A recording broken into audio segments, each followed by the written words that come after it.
श्री शिवाय नमस्तुभ्यम, हर हर महादेव। आप सभी लोगों को पता होगा कि 29 सितंबर से 14 अक्टूबर तक पितृपक्ष शुरू हो रहे हैं ना। तो पितृपक्ष के दौरान हम लोगों की कोशिश क्या रहती है कि हम लोग कैसे भी अपने पितरों को खुश करें। पितर खुश रहेंगे तो हमारा परिवार खुश रहेगा, तो कभी भी उनको कोई भी तकलीफें नहीं आएंगी।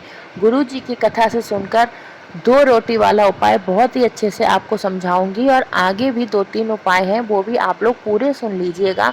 पूरे पितृपक्ष के दौरान आप लोगों को यह उपाय कर लेने हैं। ये बात तो आप लोगों को पता ही होगी कि हम अपने पितरों को देख तो नहीं सकते हैं, लेकिन जो 3 जगह हमारे पितृ पाए जाते हैं, उनमें सबसे पहला नाम गौ माता का आता है।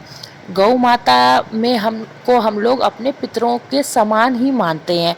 तो सबसे पहला नाम जो गौ माता का आता है, तो हम लोगों को क्या करना है, पितृपक्ष के पूरे महीने में जो भी हम लोग पहली रोटी बनाएंगे अपने घर में, जो भी पहला खाना बनाएंगे, रोटी बनाए, पूड़ी बनाए, कुछ भी बनाएंगे, तो पहली जो बनाएंगे ना, वो हम लोगों को गाय को खिलानी है।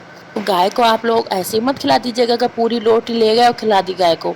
उसके 2 पार्ट कीजिएगा, उसमें कुछ मीठा रखिएगा, गुड़ रखिएगा या चीनी रखिएगा, तब आप लोग गौ माता को खिलाइएगा। अब दूसरा जो हम लोग अपने पितृ के तुल्य मानते हैं, उसमें आता है कुत्ता। कुत्ता चाहे काला हो चाहे सफ़ेद हो, है ना।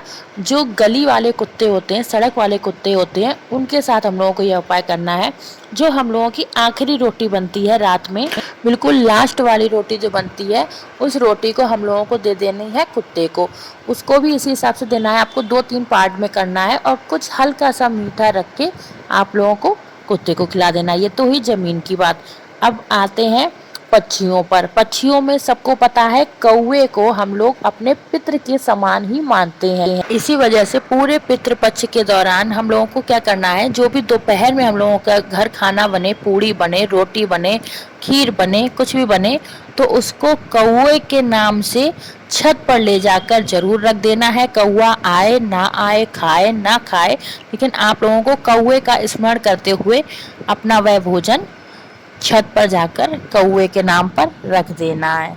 चलिए अब बात कर लेते हैं पितृपक्ष में किए जाने वाले और उपायों की। तो आप लोगों को क्या करना है, आप लोगों को लेने हैं 1 चुटकी काले तिल और 2 सफ़ेद फूल ले लीजिएगा आप लोग। और इन 2 सफ़ेद फूलों को आप लोगों को एक तांबे के कलश में डालकर, जहाँ पर भी आप अपने किचन में पानी रखते हो, जिस भी बर्तन में रखते हो, आरओ में रखते हो, बाल्टी में रखते हो, मटके में रखते हो, जहाँ पर भी आपको पानी रखना है ना, उसके पास इस तांबे के कलश में 1 चुटकी तिल और 2 सफ़ेद फूल डालकर अपने पितरों का स्मरण करते हुए रात भर रख देना है।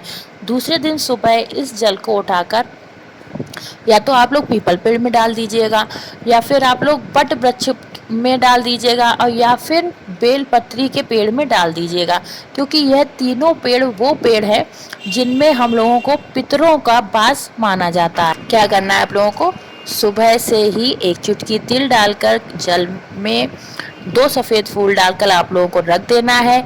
अगले दिन सुबह आप लोगों को यह जल इन तीनों में से किसी भी वृक्ष में, या अगर तीनों आपके पास उपलब्ध है तो तीनों में थोड़ा थोड़ा करके समर्पित कर देना है, और उसी कलश को फिर से दोबारा भरकर किचन में रख देना है। बात कर लेते हैं अपने अगले उपाय की। जो भी पितृपक्ष के मास में यह उपाय करता है, उसके पितृ हमेशा उससे खुश रहते हैं। आपको लेनी है 1 बेलपत्र और 1 जल का कलश।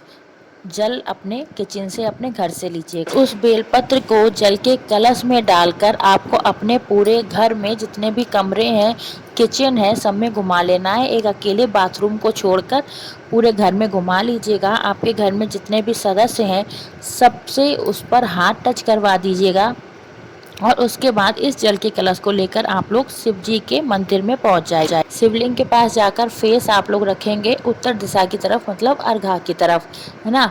और इस जल के कलश के जल को आप लोगों को भोले बाबा के ऊपर समर्पित कर देना है, अपने पितरों का ध्यान करते हुए, अपने पितरों से माफ़ी मांगते हुए कि हम लोगों से जो भी गलती हो हम लोगों को माफ़ कीजिएगा और हमारे घर में सुख समृद्धि भरिएगा। ऐसा अपने पितरों से आग्रह करते हुए जब आप लोग जल समर्पित करेंगे, तो कुंदकेश्वर महादेव का नाम लेते हुए आप लोग जल समर्पित कर दें।